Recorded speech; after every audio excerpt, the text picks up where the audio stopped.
Nuevamente nos encontramos en el Centro de Occidente para el Estudio de los Valores Humanos. Está con nosotros Paola Maldonado, religiosa de la Congregación Carmelitas del Sagrado Corazón. Ella nos compartirá la segunda parte de nuestro tema, Jesucristo, la palabra encarnada de Dios. En la primera parte veíamos cómo Jesús es el Hijo de Dios, que en un momento concreto de la historia se encarnó, se hizo hombre, tomó nuestra condición humana, imagen de Dios invisible. También aclarábamos que la encarnación es un aspecto muy distinto a lo que a veces se confunde con reencarnación. Reencarnación tiene que ver con la cultura oriental y no tiene nada que ver con este misterio que es la encarnación del Hijo de Dios. Paola, ¿en qué sentido se dice que Jesús es la palabra encarnada de Dios? Como dice San Pablo en su carta a los Gálatas, al llegar la plenitud de los tiempos, Dios envió a su Hijo. Y lo envió para revelarse en la historia, en esta historia en la que estamos nosotros. Y Jesús, al llegar a este hecho concreto, empezó a darnos a conocer ese amor tan infinito del Padre, por medio de sus acciones, por medio de la toma de decisiones, por medio de todo lo que Él fue realizando. Él ha sido la viva experiencia de este amor de Dios, de esta presencia del Dios Padre. Sí, Paola, bien nos dices, ¿verdad? Llegada a la plenitud de los tiempos, Dios se había dado a conocer a través de los profetas y en Jesús, Él mismo se nos da a conocer. Qué interesante. Paola, esta realidad tan importante de Jesús, que es la palabra de Dios que se encarna, ¿qué repercusión tiene en nosotros que ya estamos en el siglo XXI? La encarnación del Hijo de Dios, ¿qué tiene que ver con nosotros? Pues tiene que ver mucho, porque para nosotros como cristianos es el compromiso de ir a compartir con el otro hermano como esa experiencia que he tenido también con el Dios, con este Dios de la vida.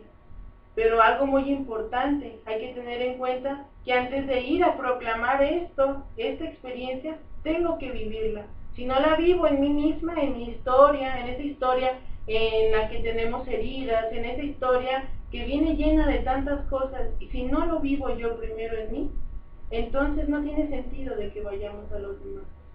Una vez que yo viva esta experiencia con este encuentro con este Dios, desde ahí puedo ir a compartirlo a los hermanos. Y se va a compartir así como Jesús, con esas actitudes de acogida, de servicio, de disponibilidad, de ir al encuentro de los enfermos, de ir al encuentro del pobre. Y decir pobre no es solamente el pobre económicamente, sino el pobre de espíritu también, de aquella persona que está necesitando de nuestra ayuda. De esa manera es como nosotros podemos hacer presente este reino del que Jesús tanto nos habló. Esa misión en la que Jesús vino pues a compartir con nosotros para decirnos que Dios es amor. Y esa es la misión que nosotros tenemos como cristianos. Ir con nuestros hermanos y por medio de hechos, ya no de palabras, por medio de hechos decirles que Dios es amor y que Dios se sigue revelando en medio de nuestra historia, en medio de lo que vivimos, en medio de esos momentos en los que pareciera que ya no hay unión, en los que pareciera que ya no hay como igualdad. En esos momentos tenemos que hacernos presentes, nosotros como cristianos, por medio de ser fraternos, por medio de ser cercanos al hermano.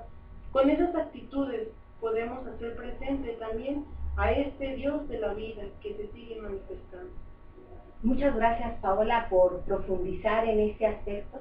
Realmente Jesús se hizo cercano a nosotros, Dios se hizo cercano a nosotros, tan cercano que se hizo uno de nosotros, y como bien nos dices, ese amor de Dios, cómo hacerlo nosotros presente en nuestra historia, en nuestro momento.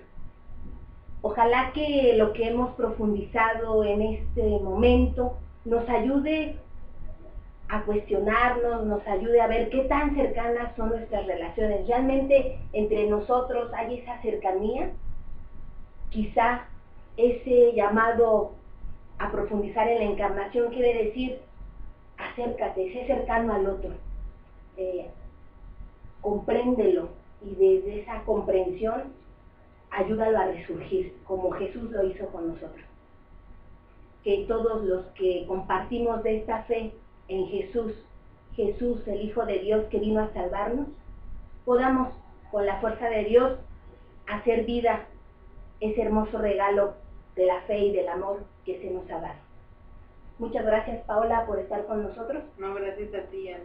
Les agradecemos a todos el haber compartido con nosotros en este tema y que ojalá que con la fuerza de Dios se haga una realidad en nuestras vidas. Muchas gracias.